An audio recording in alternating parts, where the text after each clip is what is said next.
That's strange, isn't it? You can see that, and you're so smart, you're such a big scientist, but you can't figure out that this is a creation. Why? Well, because if it is, then there's a creator, and you don't want to know about that. That's the real problem, isn't it? Is that the problem? You don't want to know.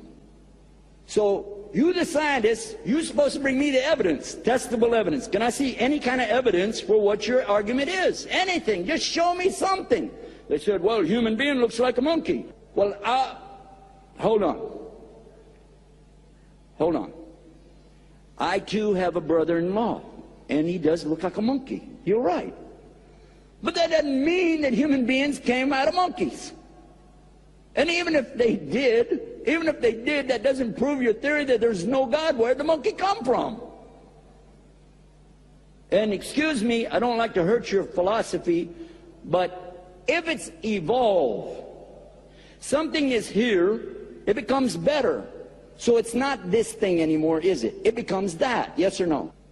And then that becomes the next thing and the next thing. And according to the pictures they show you in the books written by atheists, it shows you that there's this little creepy thing comes out of the water.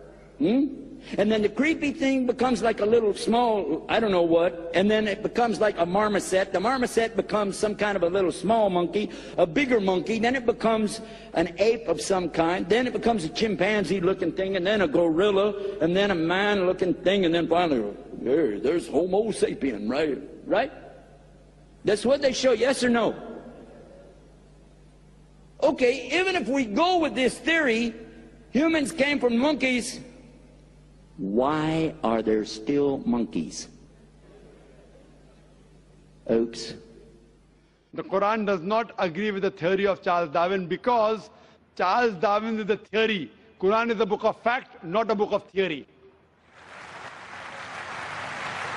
And if you read the book of Charles Darwin,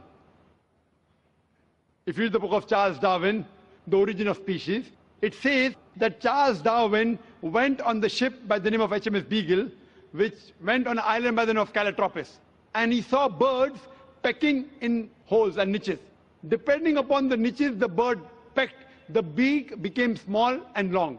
Based on this observation, he propounded his theory of natural selection.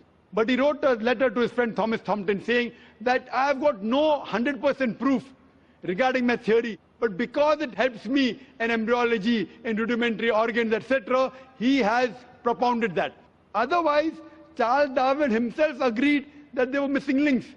That's the reason in school, if we had to insult someone, we used to say that if you were present during Charles Darwin's time, then his theory would have been proved right, insinuating he looks like an ape.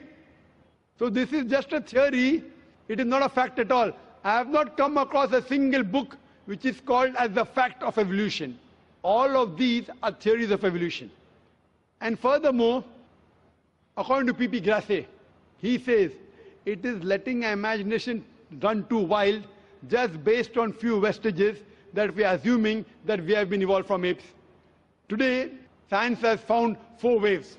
First is Australopithecus from the Ice Age, then Cro-Magnon, Neanderthal man. All these, what science has found, there's no link between them. And there's no proof that we have been evolved from ape. And according to Francis Crick, who's an expert in molecular biology, he says it is absurd, just based on DNA, to assume that our forefathers were apes. It is just an assumption. There are hundreds of scientists who have written against Darwin's theory. Darwin's theory has been proved false long ago. Now something has come on the internet recently, okay, Darwin theory. These are just hypotheses.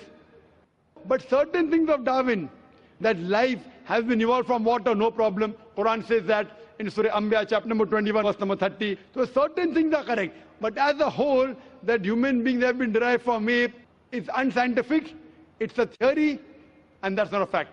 Hope that answers the question.